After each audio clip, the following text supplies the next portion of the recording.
À l'aube du XXIe siècle, nous voilà confrontés à un problème essentiel. Les ressources naturelles de la planète s'épuisent. Cependant, l'océan renferme encore de nombreuses ressources inconnues à ce jour. La vie marine est particulièrement riche et diversifiée. Elle ne constitue pas seulement un apport alimentaire conséquent, elle peut également fournir de nombreuses substances, dont certaines ont été utilisées dans la recherche contre le cancer et le sida. Notre futur dépend en grande partie de ces richesses au fond des océans. L'eau de mer la plus ordinaire renferme des trésors surprenants.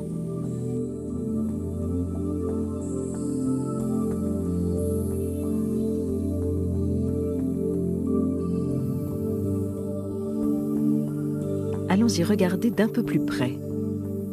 Voici d'abord le plancton à l'origine de la chaîne alimentaire des océans. Le plancton est un organisme vivant minuscule d'une taille moyenne de plusieurs centaines de microns. Continuons notre plongée dans l'univers microscopique. Des microbes de moins d'1 micron apparaissent. Au niveau de l'infiniment petit, on peut trouver pratiquement tous les corps simples de l'univers.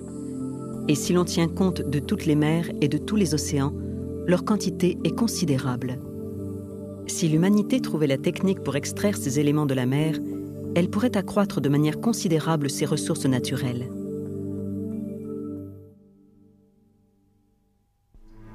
L'Allemagne a été le premier pays à vouloir tenter l'expérience. En 1925, un navire de recherche scientifique allemand, le Météore, part en expédition dans l'Atlantique Sud. Officiellement, l'objectif est de faire des recherches océanographiques. Mais en réalité, il s'agit d'une mission gouvernementale secrète. Le Météore a pour mission d'aller en mer extraire de l'or.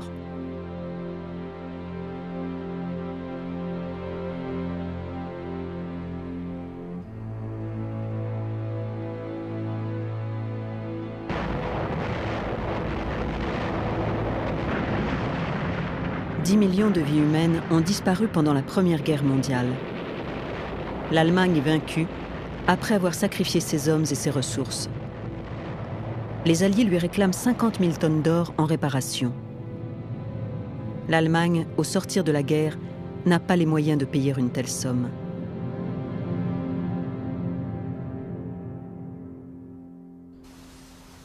En Allemagne, l'Institut de recherche Fritz Haber de la Max Planck a été construit à la mémoire de l'éminent professeur Fritz Haber, l'un des grands noms de la science du XXe siècle.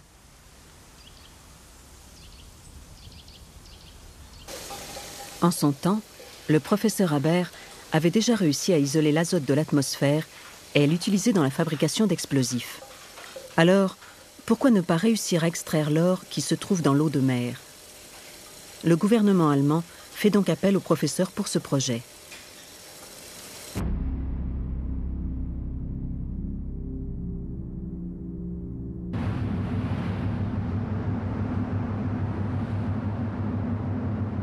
On savait déjà que l'eau de mer contenait de l'or et d'autres précieux éléments. La proportion d'or est en fait de 4 mg pour 1000 tonnes d'eau de mer. S'ils parviennent à extraire cet or, les Allemands pourront payer leurs dettes de guerre et reconstruire le pays.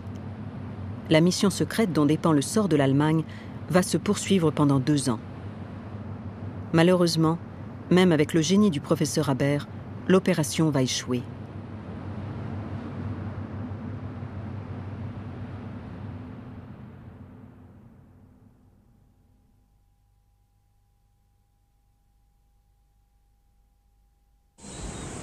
Dans ce lieu, on extrait des trésors de l'eau de mer. Aujourd'hui, le Japon n'est pas loin de réaliser le rêve du professeur Haber. Pour un pays comme le Japon, dont le sol est pauvre en ressources naturelles, l'idée d'utiliser l'immensité de la mer est sans doute attractive.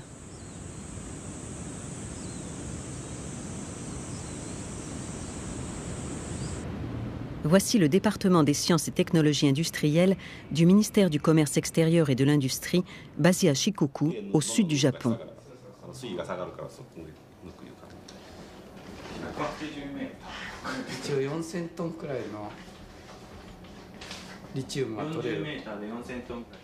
Les recherches sont focalisées sur une seule cible, le lithium.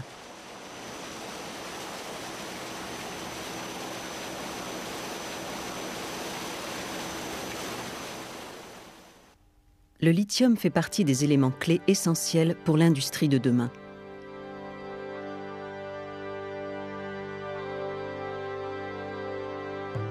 La demande en lithium a grimpé en flèche avec les nouveaux besoins en batteries, piles de grande qualité. Aujourd'hui, le lithium est devenu indispensable dans la fabrication des produits de haute technologie comme les ordinateurs, les voitures électriques et toutes sortes de matériels électroniques. On a calculé qu'en 2020, la demande devrait avoir décuplé pour atteindre 200 000 tonnes. On estime que le montant total du lithium contenu dans la mer tourne autour de 230 milliards de tonnes, c'est-à-dire environ 20 000 fois le montant sur Terre. Dans la mer, on peut trouver une multitude de métaux comparables au lithium. Isoler le lithium afin de pouvoir l'extraire relève du défi. Les chercheurs ont compris très vite qu'ils avaient besoin d'une substance miraculeuse pour absorber le lithium. Mais laquelle ?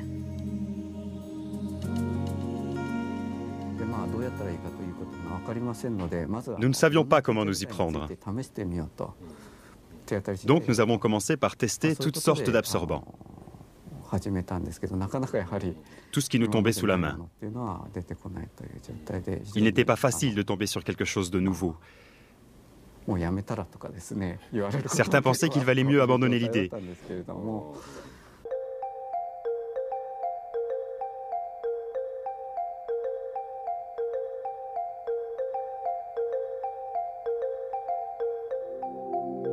Le professeur Oi n'a jamais abandonné. Il a passé 15 années à tester presque 1 millier de matériaux. Il fut le premier chercheur au monde à découvrir que le manganèse était un excellent absorbant du lithium.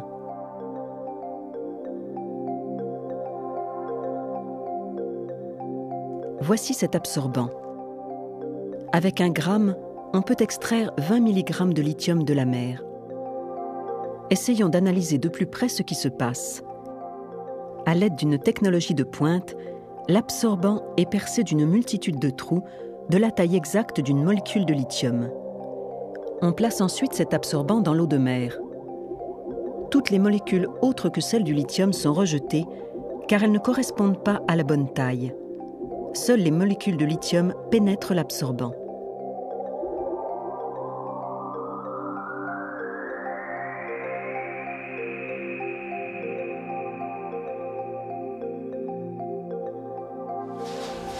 C'est donc le procédé utilisé dans la recherche pour tenter d'extraire le lithium de l'eau de mer. À l'heure actuelle, les chercheurs ont réussi à extraire au total 20 grammes de lithium. L'Institut a décidé d'améliorer l'action de l'absorbant et d'en produire un plus pratique d'ici la première moitié du XXIe siècle. Le rêve du Dr Haber n'est plus très loin de la réalité. Ces dernières années, la recherche en milieu marin a mis l'accent sur la chasse au trésor des profondeurs, bien plus précieux que l'or des Allemands.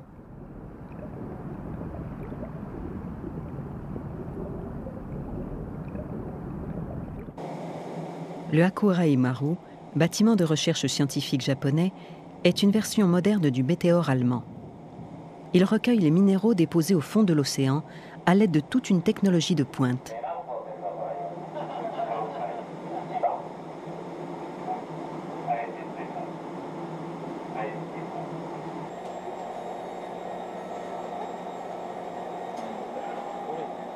Nous nous trouvons ici à 5000 mètres de profondeur, guidés par la caméra sous-marine du Hakurai Maru.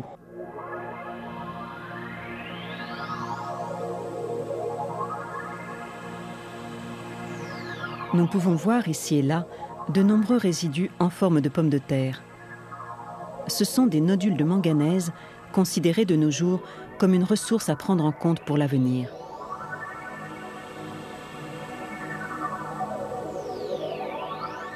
Le sol de l'océan est littéralement tapissé de ces nodules de manganèse.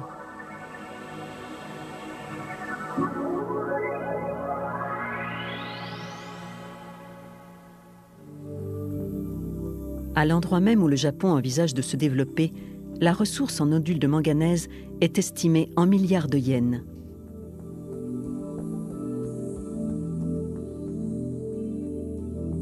Vous voyez ici un nodule de manganèse d'environ 10 cm de diamètre.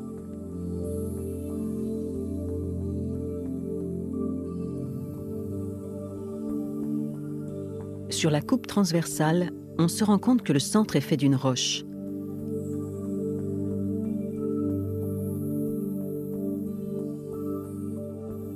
Autour de ce cœur se sont concentrées plusieurs substances dissoutes dans l'eau de mer qui forment la partie noire. En plus du manganèse et du nickel, ces nodules contiennent du cobalt, du titane, du molybdène et de nombreux métaux précieux difficiles à trouver sur Terre. Ces matériaux sont indispensables dans les industries de pointe comme l'informatique, les communications, l'aéronautique et les moteurs linéaires. Ce sont les vrais trésors de la mer. Mais on ne trouve pas seulement des nodules de manganèse. Les abysses renferment aussi de nombreuses ressources minérales inestimables pour notre futur. Nous ne sommes pas encore en mesure d'exploiter toutes ces richesses. Il reste encore à surmonter certains problèmes en matière de rentabilité. L'exploitation de ces ressources ne deviendra pleinement rentable qu'à partir du moment où les ressources terrestres seront épuisées dans le courant du XXIe siècle. Mais en attendant, quelques-unes sont déjà exploitées. Par exemple dans le domaine de la biologie. Nous commençons à découvrir que des organismes vivant dans la mer ont créé des substances jusqu'alors inconnues, présentant un immense intérêt.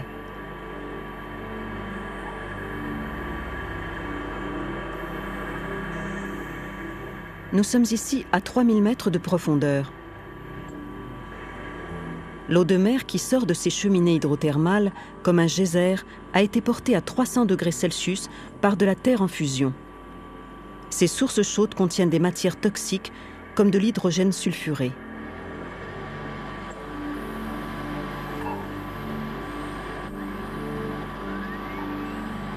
Mystérieusement, la vie déborde dans l'environnement hostile que représentent des températures élevées, une forte pression et des éléments toxiques.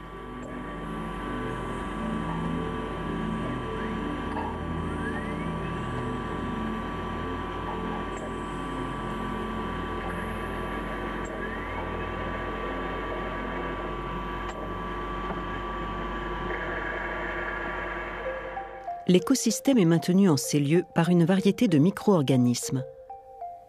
Ces microbes sont appelés hyperthermophiles car ils peuvent vivre dans une eau à plus de 80 degrés Celsius. En temps normal, les microbes ne peuvent pas survivre au-delà de 40 degrés lorsque les protéines commencent à subir des modifications. Mais les hyperthermophiles ont des protéines particulièrement résistantes à la chaleur, adaptées aux environnements les plus chauds. Les matières organiques de tels microbes sont en train de constituer des ressources inestimables dans les domaines de la biotechnologie et des différentes industries de pointe.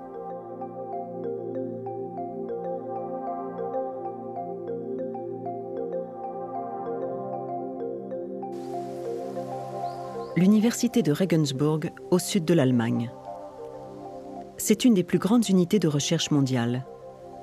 Elle possède un important échantillonnage d'hyperthermophiles venant des 4 coins du monde. Le professeur Stetter est le grand spécialiste des hyperthermophiles. Il étudie la question depuis 18 ans.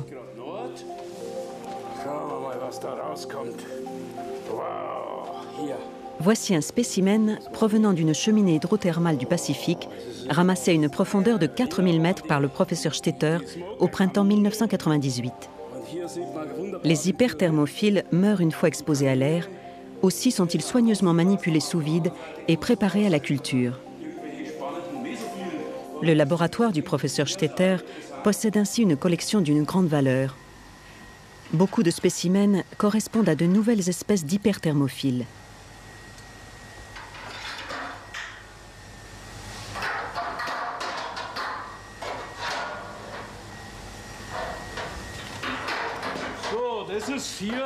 Voilà où je garde mon précieux trésor. Il y a là 1500 spécimens d'hyperthermophiles. Ils viennent du Kamtchatka, des eaux volcaniques d'Italie, de Yellowstone, profondeur de l'Atlantique et du Pacifique, du monde entier. Et ils sont tous conservés dans un seul lieu, ici. En quelques années, les hyperthermophiles ont permis de nombreuses applications industrielles, au point d'engendrer une sérieuse compétition pour en obtenir la propriété industrielle.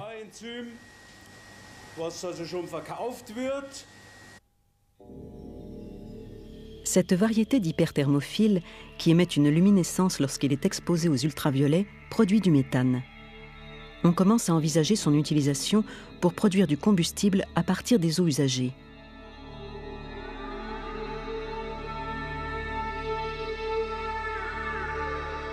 Celui-ci est déjà utilisé dans l'assainissement de l'environnement, en particulier pour éliminer le soufre et l'hydrogène sulfuré des fumées d'usines. L'enzyme de cet hyperthermophile agit même à très haute température, ce qui permet d'assainir de façon performante. La substance filandreuse qui entoure cet hyperthermophile est de la fibre protéique. Elle résiste à des températures au-delà de 100 degrés Celsius, ce qui laisse espérer la possibilité de développer des textures résistantes à la chaleur.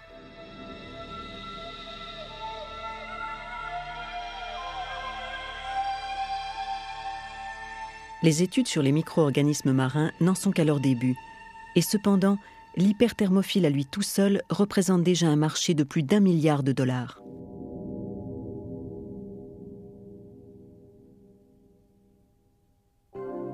Dans le domaine pharmaceutique, le potentiel d'utilisation est encore plus grand.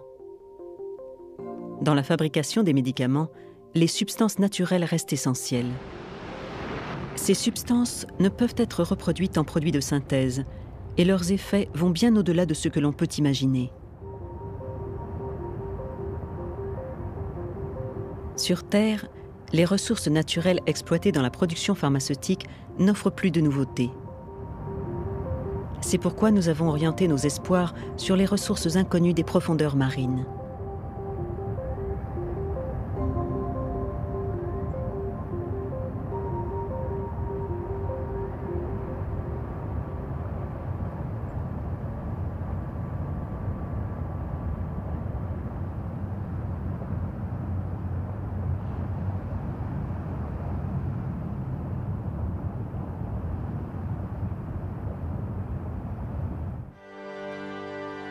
Aux États-Unis, l'Institut Arbor Branch Oceanography est le plus pointu dans la recherche en ressources biologiques.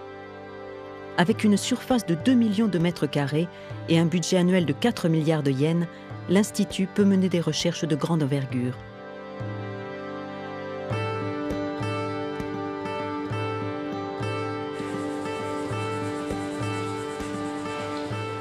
À l'aide de son submersible dernier modèle, l'Institut a pu collecter 26 000 variétés d'organismes dans les mers du monde entier, dont plus d'une centaine sont de nouvelles espèces. À partir de ces spécimens, l'Institut extrait différentes substances chimiques, recherche de nouveaux microbes aussitôt mis en conservation.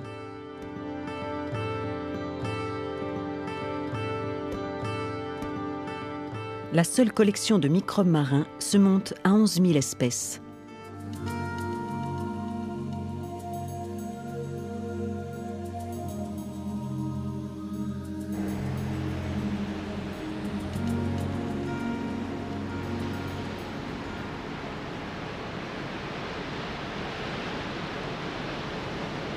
Le professeur Shirley Pomponi est directrice du département de recherche biomédicale.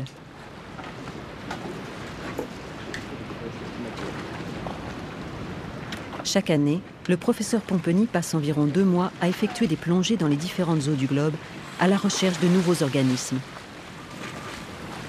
Sa préoccupation du moment est une substance toxique.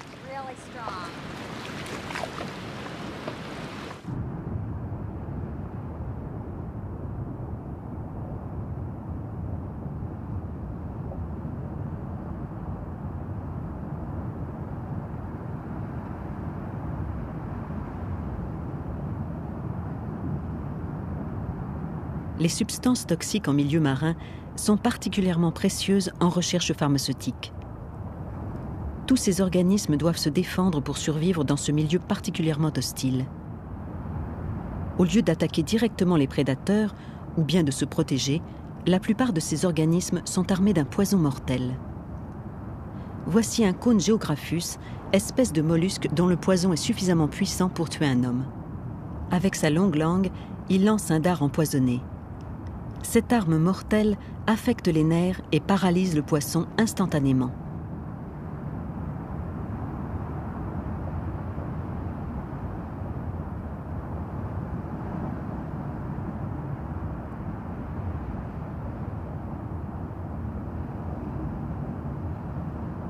Ces animaux marins ont développé des substances toxiques inconnues des organismes vivants sur Terre.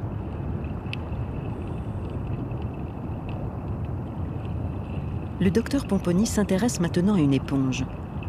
Les éponges s'accrochent aux rochers et dans les grottes sous-marines.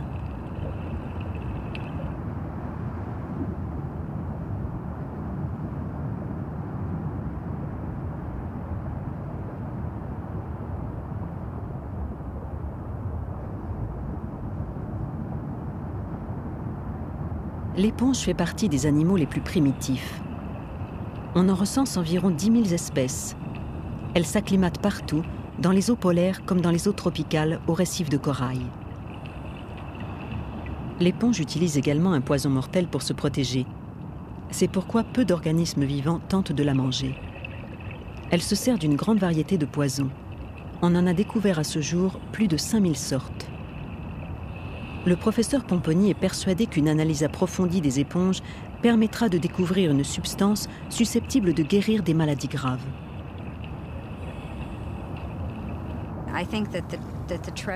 Nous sommes à la recherche d'un trésor bien plus fabuleux que l'or ou les pierres précieuses. Ce trésor permettra de traiter et même de guérir des maladies jusqu'alors réputées incurables. Si grâce à lui, on peut sauver la vie d'un ami, d'un proche ou de milliers d'autres personnes, alors à mes yeux, ce trésor sera plus précieux que l'or, l'argent, les diamants ou les rubis. Près de 1000 espèces d'éponges collectées par le professeur Pomponi sont soigneusement conservées dans une chambre froide à moins 25 degrés Celsius.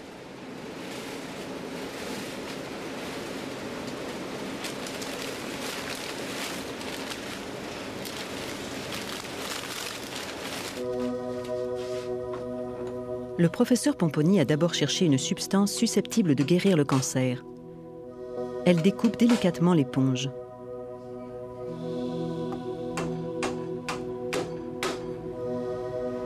Elle la dissout ensuite dans de l'alcool qu'elle filtre. Les différentes substances provenant de cette solution sont alors testées sur des cellules cancéreuses.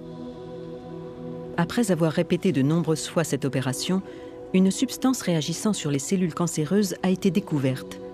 Cette substance chimique a reçu le nom de discodermolide.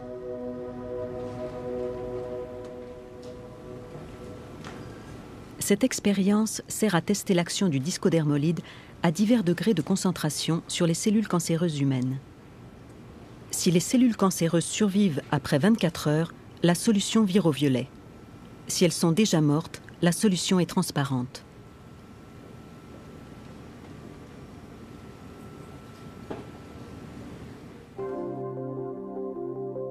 Les résultats ici sont parfaitement clairs. Le discodermolide, utilisé à une certaine concentration, peut détruire les cellules cancéreuses.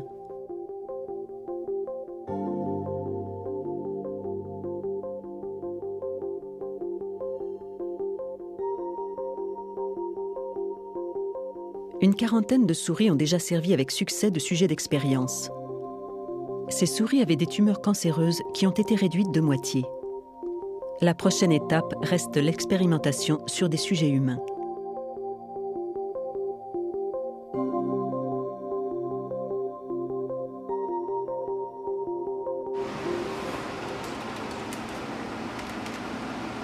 Tout va bien sûr dépendre des effets secondaires.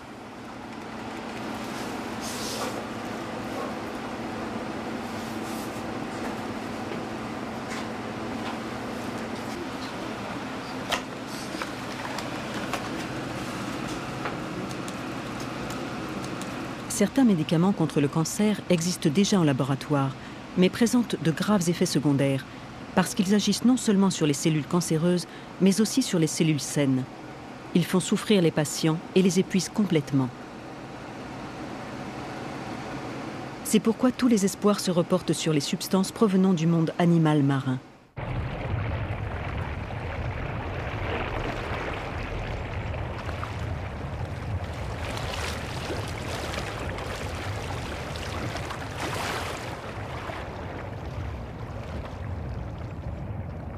Dans cette optique de chasser les effets secondaires, les spécialistes préfèrent orienter leurs recherches sur les requins plutôt que sur les éponges.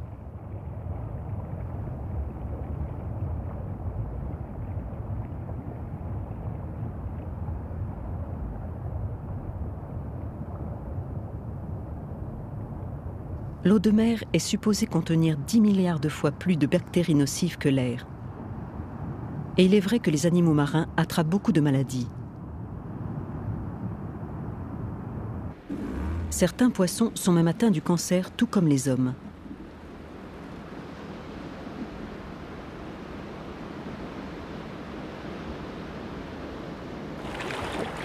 Mais on a découvert que certains requins n'ont jamais de cancer.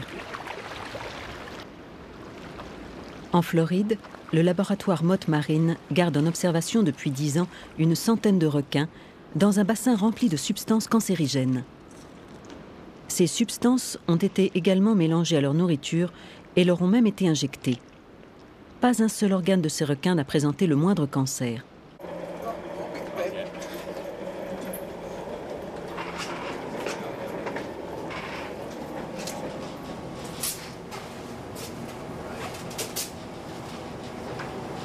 Depuis un certain temps, les pêcheurs du coin savent parfaitement que les requins ne développent pas de cancer.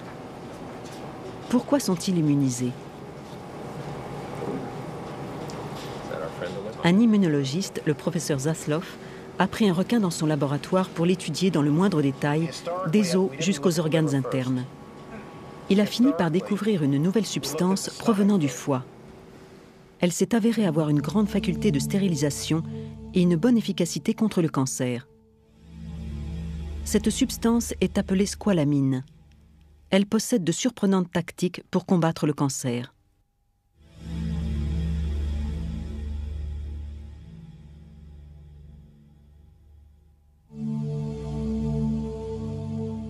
Comment s'attaque-t-elle aux cellules cancéreuses ?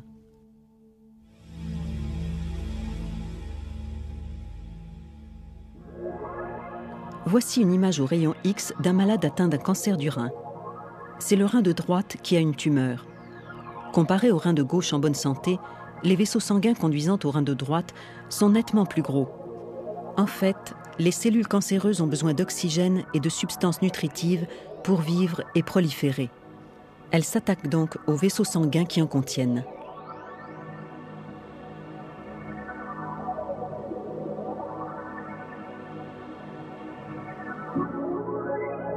Les petits vaisseaux sanguins sont entortillés autour de la tumeur comme du fil. C'est la cellule cancéreuse elle-même qui crée ces vaisseaux.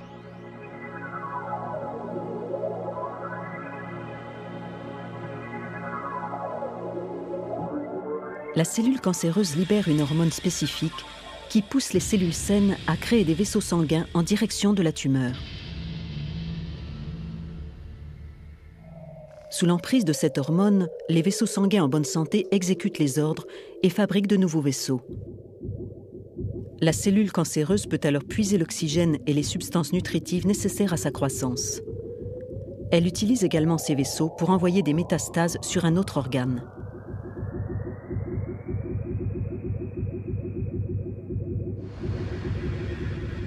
La squalamine apporte une nouveauté. Elle agit sur la région autour de la tumeur au lieu de s'attaquer à la tumeur elle-même. Quand la squalamine atteint les vaisseaux sanguins proches de la tumeur, elle bloque complètement la fabrication de nouveaux vaisseaux.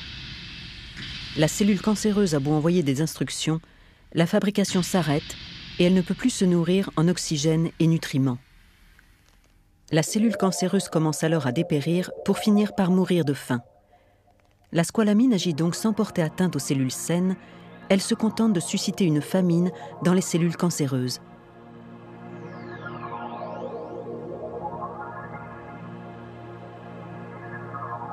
L'action inhibitrice de la squalamine sur la fabrication de vaisseaux a également été prouvée par des tests de laboratoire sur des animaux. De nombreux petits vaisseaux sanguins entourent la tumeur de cet œil de lapin. Ils sont là pour alimenter et faire croître cette tumeur.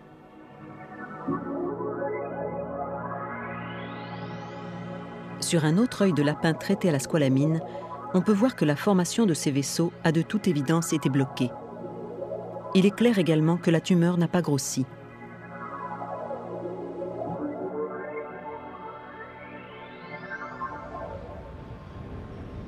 En décembre 1998, on a commencé les essais cliniques de la squalamine au Centre de recherche contre le cancer de San Antonio.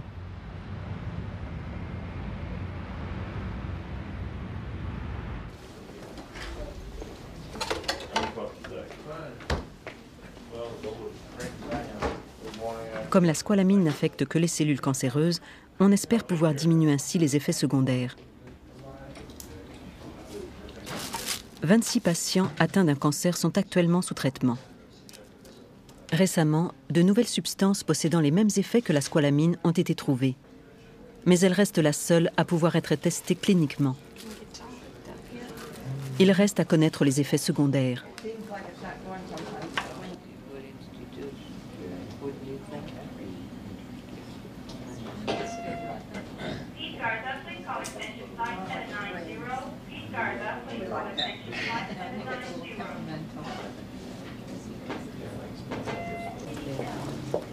Hello. Hello. How are you? Just fine. I'm Vera Bueno. Yeah, I'm Gail Eckhart.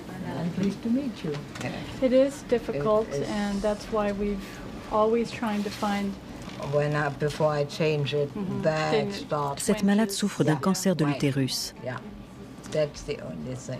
Elle a commencé le traitement depuis 7 mois. Les anciennes médications lui donnaient des douleurs d'estomac et des coliques. 4 years. I'm on the 25 microgram. Avez-vous ressenti des effets secondaires avec la squalamine? Non, on ne peut pas dire. La seule chose est que je me sens un peu fatiguée, c'est tout. Bon. Quelques malades ont fait la même remarque, un peu plus fatigués que d'habitude. Oui, mais sinon, rien de particulier. Comment va l'appétit? Bien, trop bien. Trop bien? Vous prenez du poids, peut-être?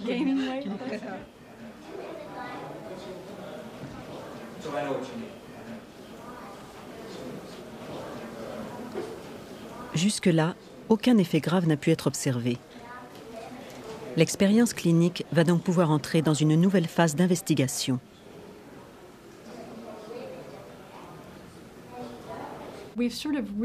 On pensait avoir atteint les limites de la chimiothérapie. Très souvent, les principaux effets secondaires sont tout bonnement toxiques pour l'ADN, la division des cellules. Tandis que les inhibiteurs de l'angiogénèse peuvent affecter la biologie de la cellule. Je pense que la prochaine étape consistera à faire des combinaisons.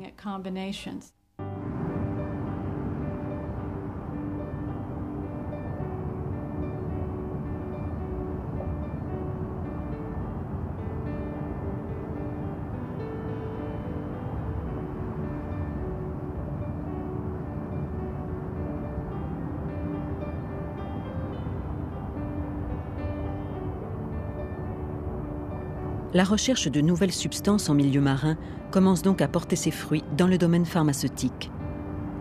Il faudra attendre encore longtemps avant d'en bénéficier. Mais d'ores et déjà, les organismes marins ont permis de découvrir un anti-inflammatoire, un médicament pour l'ostéoporose et un anesthésique plus sûr. Toutes les substances étudiées jusqu'ici proviennent d'animaux qui vivent dans les océans depuis des centaines de millions d'années. Par exemple, les requins qui vivent dans les mers depuis 400 millions d'années et les éponges depuis 600 millions. Aujourd'hui, un autre organisme primitif est en passe d'apporter des solutions à l'homme.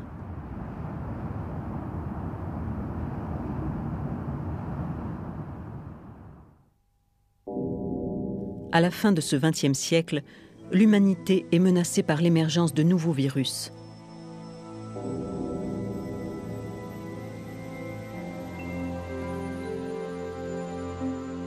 L'incroyable propagation du virus VIH est sans nul doute la plus importante de ces menaces.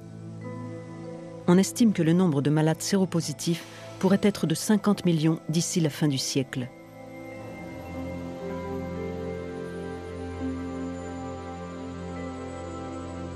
En octobre 1997, une revue médicale connue dans le monde entier fait paraître un article sur un nouveau médicament porteur d'espoir dans le traitement du sida.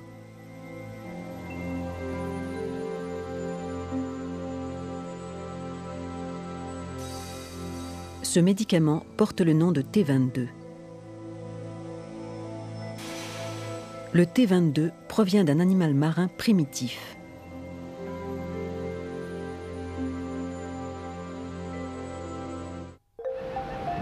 Delaware Bay, sur la côte est des États-Unis.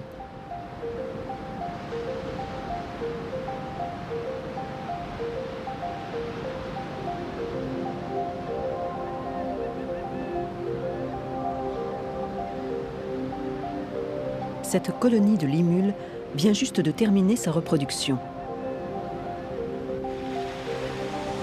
Le T22 a été obtenu à partir de cette limule.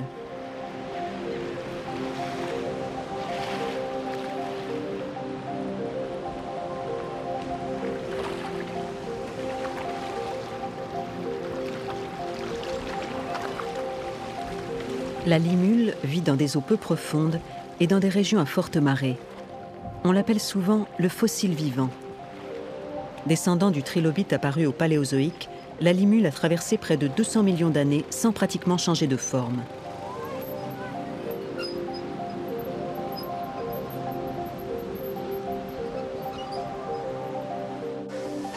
On a découvert que le sang de la limule possédait une grande particularité.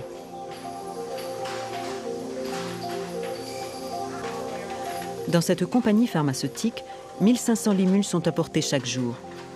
On leur prélève une partie de leur sang, puis elles sont remises à l'eau.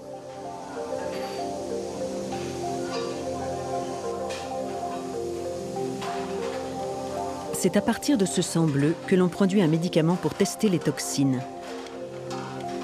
Il sert à détecter la présence de substances toxiques dans l'eau. Il est déjà en service dans 80 pays.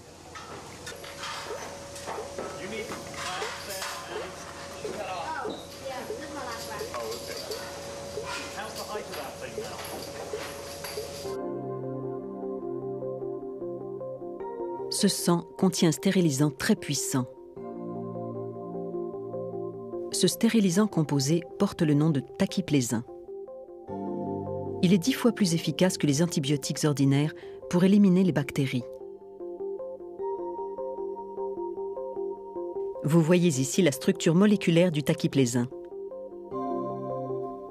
Il suffit de faire une légère modification en remplaçant 3 molécules et le tachyplésin devient un puissant médicament capable de s'attaquer au virus VIH, le fameux T22.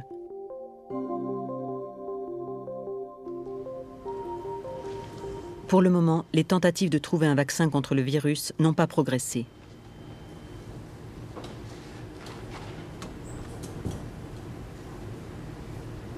À défaut de pouvoir trouver ce vaccin, l'attention des chercheurs se porte sur les médicaments susceptibles de stopper le développement du sida une fois celui-ci déclaré chez le patient.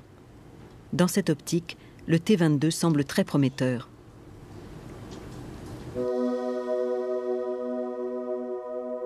Sur ces images, on peut voir le moment exact où le virus VIH, après une phase de sommeil, va entrer en action en pénétrant une cellule immunisée.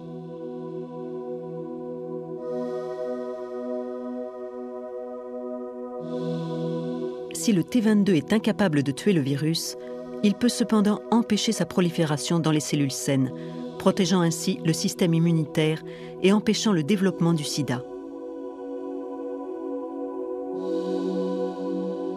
En éprouvette, la réussite du T22 est pratiquement totale. Le médicament va être testé sur des animaux à partir de 1999.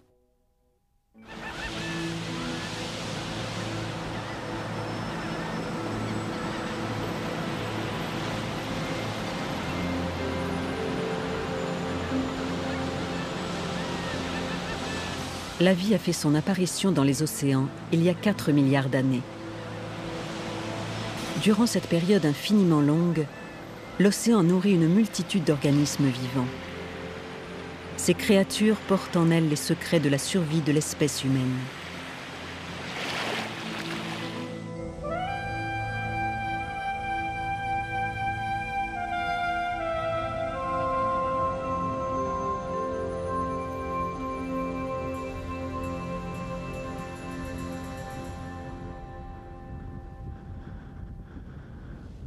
Une autre découverte nous révèle une fois encore les surprenants pouvoirs des animaux marins.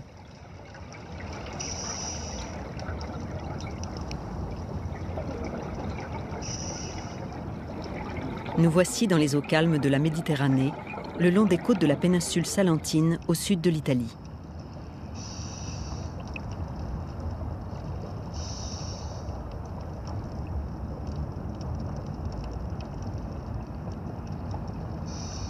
De nombreuses grottes de calcaire forment un paysage particulièrement découpé.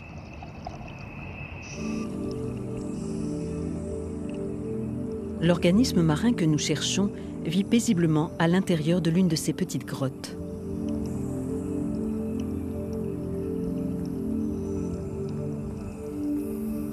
On dirait un cheveu, long de quelques centimètres, suspendu à la voûte de la grotte. Cette étrange chose s'appelle Turritopsis nutricura, une sorte de méduse très jeune, encore au stade de polype. Cette méduse est tout à fait particulière. Elle possède une caractéristique unique, la jeunesse éternelle. Elle ne vieillit pas et ne meurt pas. Elle se régénère en permanence. En règle générale, les méduses traversent plusieurs étapes dans leur vie et changent ainsi plusieurs fois de forme. Passant de l'œuf à l'embryon, elle vit un premier cycle à l'état de polype. Les polypes se fixent sur les rochers et grandissent en se ramifiant comme des arbres. Enfin, une méduse se forme sur la branche adulte du polype et se détache. Les méduses se déplacent dans l'eau, puis meurent d'épuisement après leur reproduction.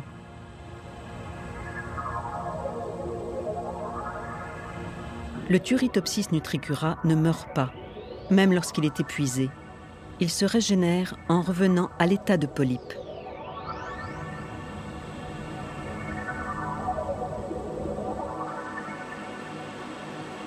Le professeur Stefano Pireno étudie le Turritopsis nutricura depuis 5 ans. Il en a déjà observé près de 4000 et tous se sont régénérés. Pas un seul n'est mort.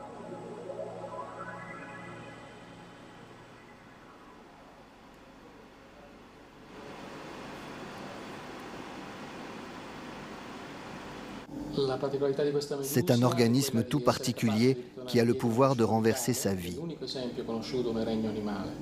De tous les animaux, le Turritopsis nutricura est le seul à pouvoir redevenir jeune après avoir accompli sa reproduction. C'est comme un papillon qui retournerait sans fin à l'état de larve.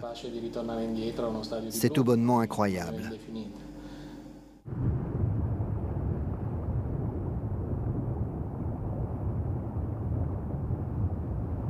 Mais comment cet animal fait-il pour rajeunir ? Après la reproduction, le corps des méduses s'affaiblit et, privées de force, elles coulent au fond de la mer.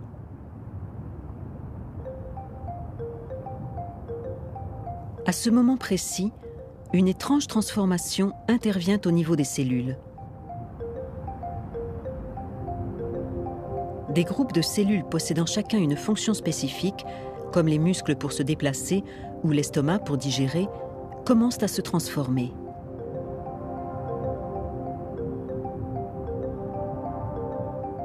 En fin de compte, les cellules retournent à leur état initial, proche de l'état embryonnaire.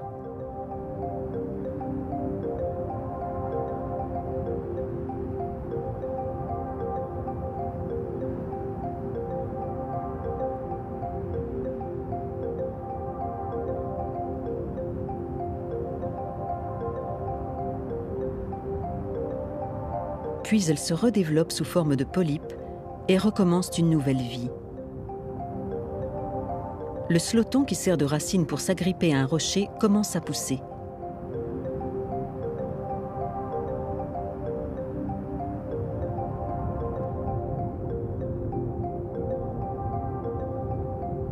Petit à petit, les branches apparaissent pour former le corps complet du polype.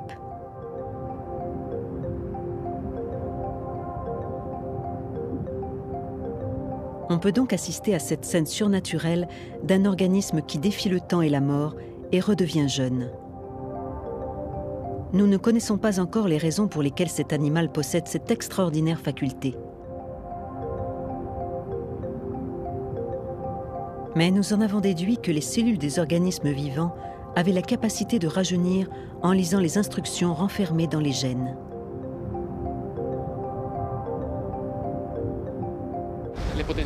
À ce jour, nous n'avons pas trouvé d'autres animaux de ce genre. Mais la diversité de la vie est illimitée.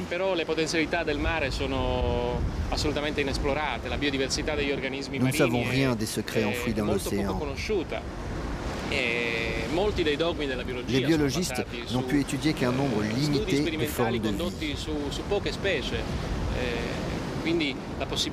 Je crois que la découverte de nouvelles créatures sous-marines et l'étude approfondie des secrets de la vie seront d'une importance capitale pour l'avenir de l'humanité.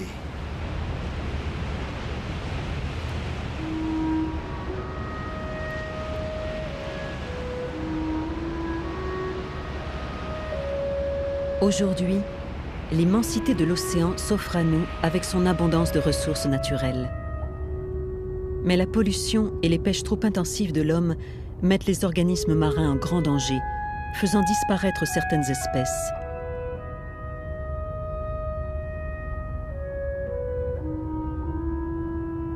Comment utiliser au mieux les cadeaux précieux de la mer, tout en assurant sa protection pour l'avenir des générations futures? Voilà la grande question à laquelle l'humanité va devoir répondre.